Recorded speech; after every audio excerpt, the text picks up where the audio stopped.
السلام علیکم friends, welcome to my YouTube channel. آج جو ہم واقعہ بیان کرنے لگے ہیں یہ ایک لڑکی سارہ کا ہے جو کہ اسٹڈی کے لیے امریکہ گئی تھی۔ سارہ اپنا واقعہ خود بیان کر رہی ہے کہ سارہ اور اس کا خاندان جو پاکستان سے امریکہ شفٹ ہوا تھا وہ ایک پرانے لیکن خوبصورت گھر میں رہتے تھے۔ گھر شاندار تھا مگر اس کے بارے میں لوگ کہتے تھے کہ وہاں پہلے بھی ایک خاندان رہتا تھا، لیکن کچھ افسوسناک حالات کے بعد وہ گھر بھوت گھر بن گیا تھا۔ پہلی رات جب سارہ اور اس کا خاندان جیسے کہ اس کے امی ابو بہن بھائی وہاں رہ رہے تھے تو سب کچھ ٹھیک تھا، ہر کوئی اپنی لائف میں مصروف ہو گیا تھا۔ لیکن کچھ دنوں بعد ایک رات سارہ کو عجیب سی آواز سنائی دی، جیسے کوئی دیوار کے پار چل رہا ہو۔ پہلے تو اس نے اس کو اگنور کیا، پھر اس نے دیکھا کہ اس کے کمرے کا دروازہ اپنے آپ ہل رہا ہے۔ سارہ گھبرا گئی۔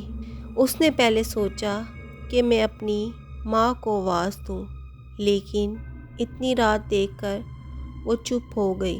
اگلی رات اس نے دیکھا کہ ایک سایہ اس کے کمرے میں گھوم رہا تھا۔ وہ بالکل چپ رہی لیکن اس کا دل تیزی سے دھڑک رہا تھا۔ اس سایہ نے دھیرے سے اس کی طرف دیکھا اور ایک ٹھنڈی ہوا کا جھونکا کمرے میں آیا۔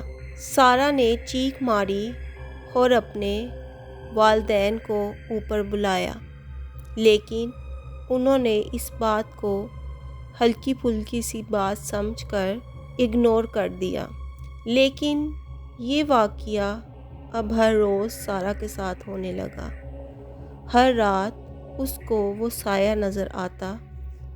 وہ سایہ اسے کچھ کہتا نہیں، بس اس کے آس پاس رہتا، اور یہ ہر رات ہونے لگا۔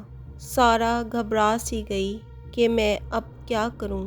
کچھ عرصے بعد سارہ جب سو رہی تھی وہ سایہ واپس آتا ہے اور زیادہ شدت سے اس گھر میں اپنی موجودگی دکھاتا۔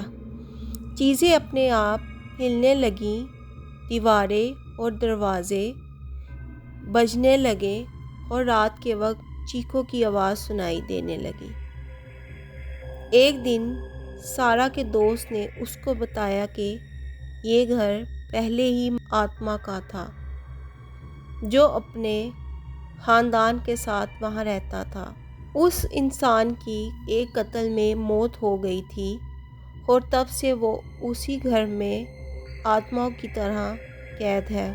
سارہ اور اس کا خاندان آخر کار اس گھر کو چھوڑ کے چلے گئے، لیکن اب وہ گھر بس ایک خوفناک کہانی کا حصہ ہے۔ لوگ کہتے ہیں کہ اگر رات کے وقت وہاں سے گزرو تو اندر سے آنے والی چیخوں کی آوازیں اب بھی سنائی دیتی ہیں۔